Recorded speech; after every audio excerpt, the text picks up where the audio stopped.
Good morning, it's Trix from the Foxerie Clinical Psychologist, back with another episode of social confidence, and we're still talking about ego development, and there's still a lot to talk about. I'm introducing you to things you may not have been aware of about yourself. In the self-help industry, which has released millions of books, possibly, I'm not sure the exact amount, one of the biggest subjects is social confidence, and you'll see a whole range of exercises about how to change your beliefs, how to practice conversations, how to be more social, and so on and so on. But no one really talks about the difficulties for the ego structure to socialize, and it's not as easy as you might think. So let's start the session again with the now famous, I'm thinking, diagram of the circle. And this is It World. Welcome back to It World. It World. Oh, not my best circle. There it is. There's it. It drawn on an angle for some reason this morning.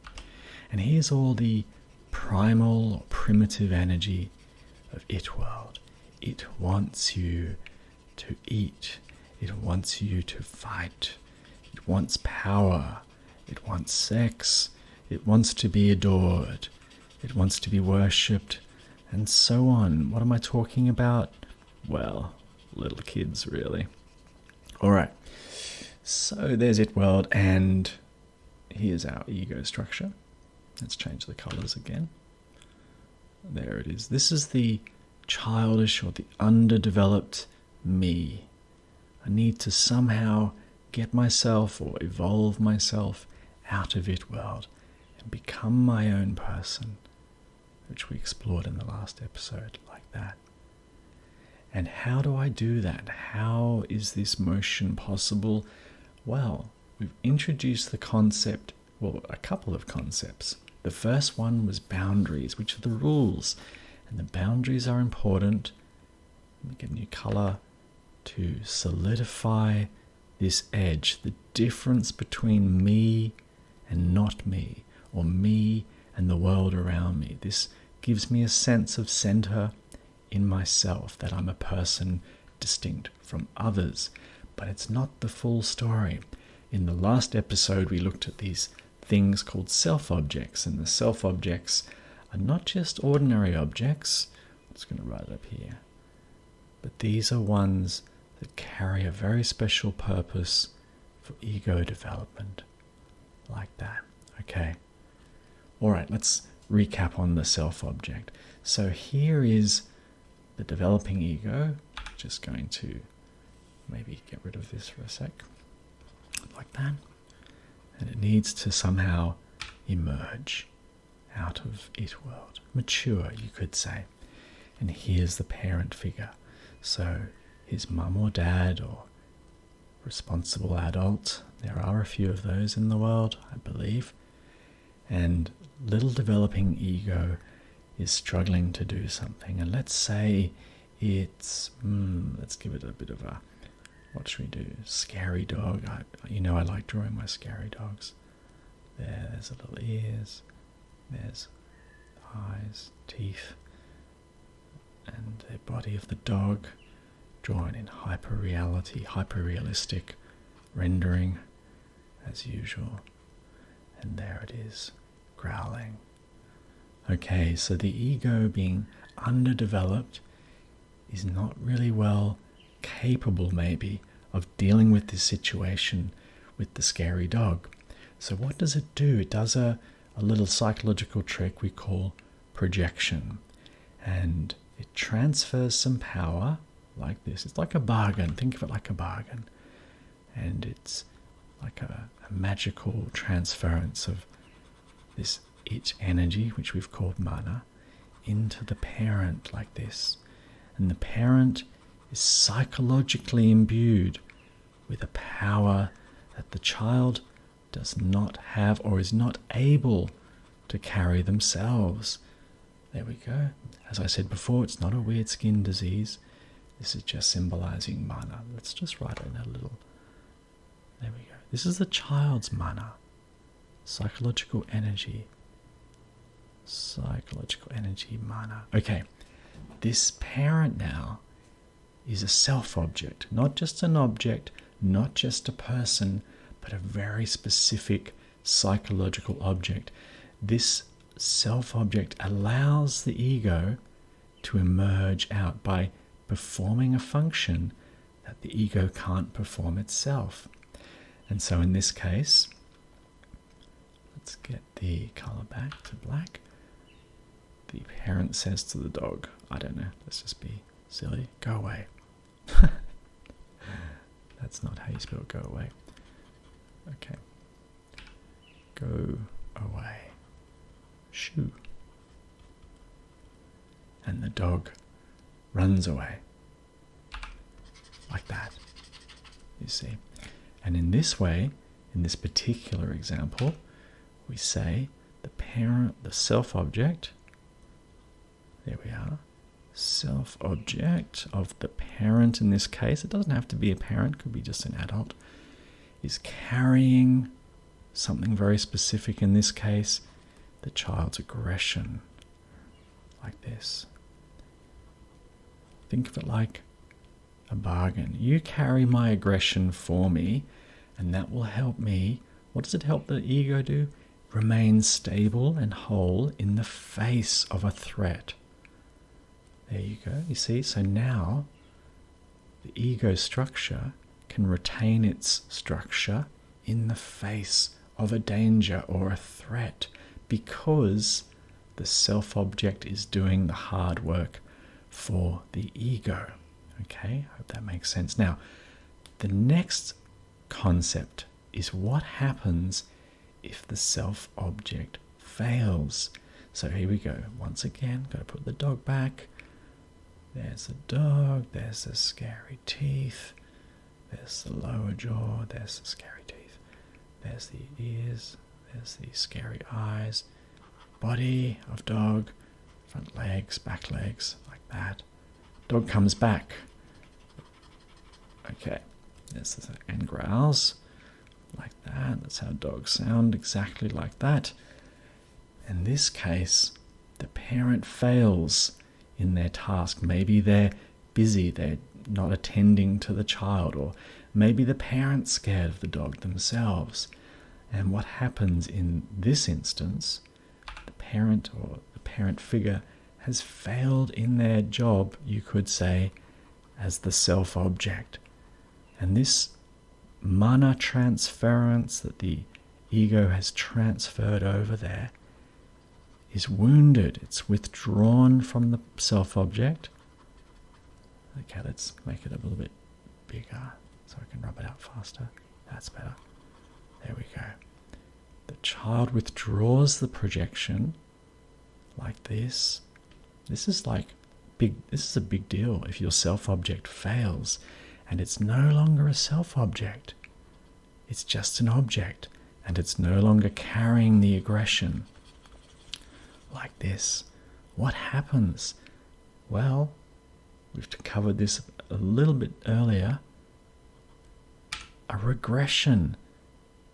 What happens is when no one's doing when the self-object is not doing its job as agreed, and all that mana transfers back to the ego, and the ego can't handle the task, it becomes unstable, or in self-psychology terms, fragments. It can't handle the world without the self-object. And so it risks a regression. And a regression is like a defensive move back into the security of it world. So what does a unstable or fragmenting ego feel like? Well, lots of symptoms actually. You could have anxiety. I'll just write them down here. You could feel sleepy, daydreamy. You could feel just a general malaise, like you just don't feel yourself. You feel jittery. This is probably more anxiety as well. You don't feel like yourself. You feel like you're coming apart even. And so what the ego does is it regresses back into id world to protect itself. Now remember, id world is full of grandiose delusions and fantasies and so on. So you can go and hide in your bedroom and pretend you're a prince in a castle miles away from the dangers of the world. That's a kind of regression into a childhood fantasy. Or you can just pretend that, hey, I didn't even want to go out today. I just wanted to stay in my room. I don't care there's a dog outside. Another sort of way to cope with that. But regression doesn't feel very nice for the ego. It feels like a loss.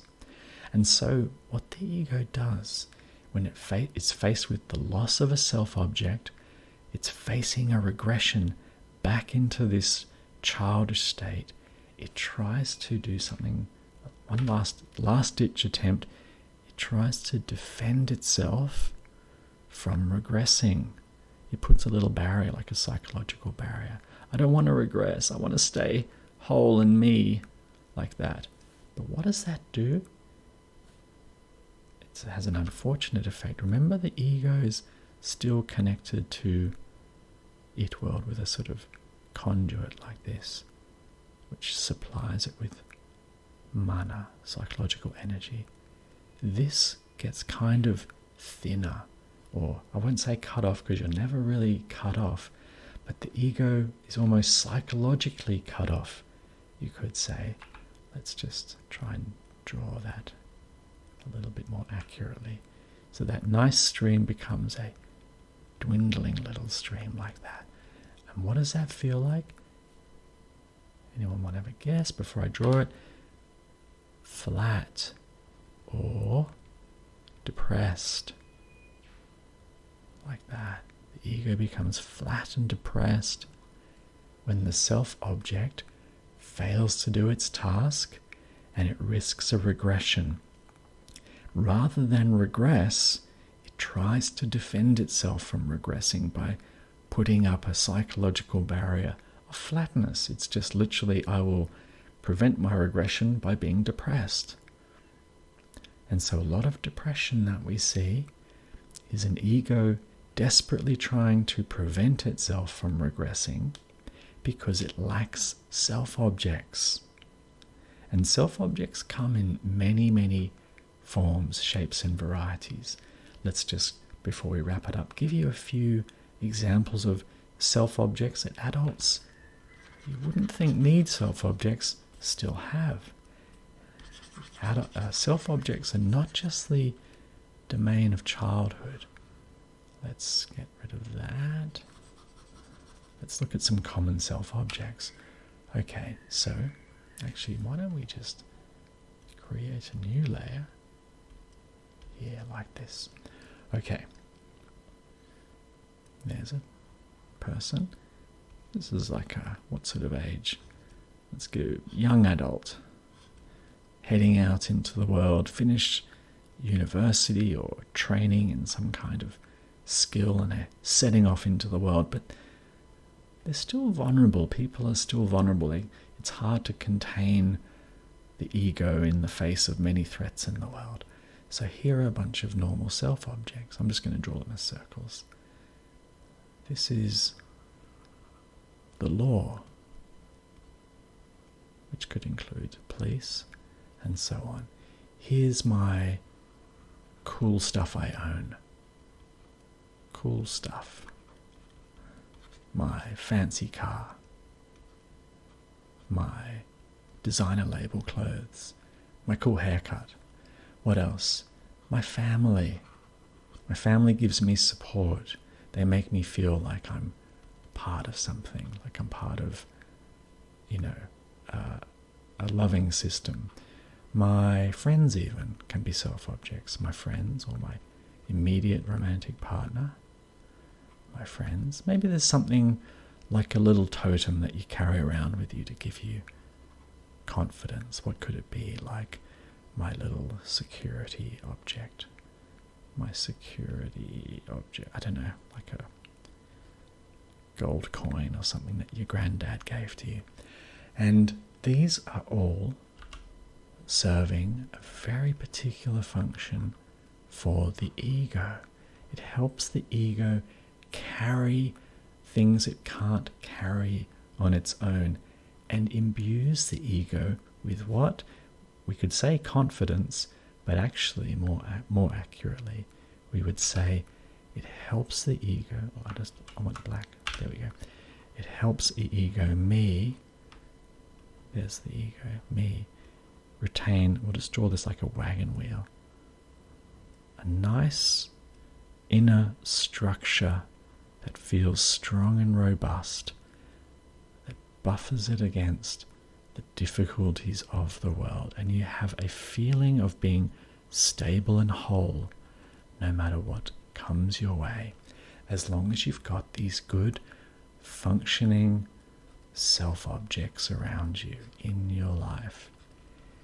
And so you can think about now, if you're lacking confidence, if you're struggling with anxiety or even depression, what's going on with the self-objects in your life? All right, that's enough for now. Thanks for joining me. Please join me again soon. Feel free to like and subscribe. And as usual, your comments are very welcome. Bye for now.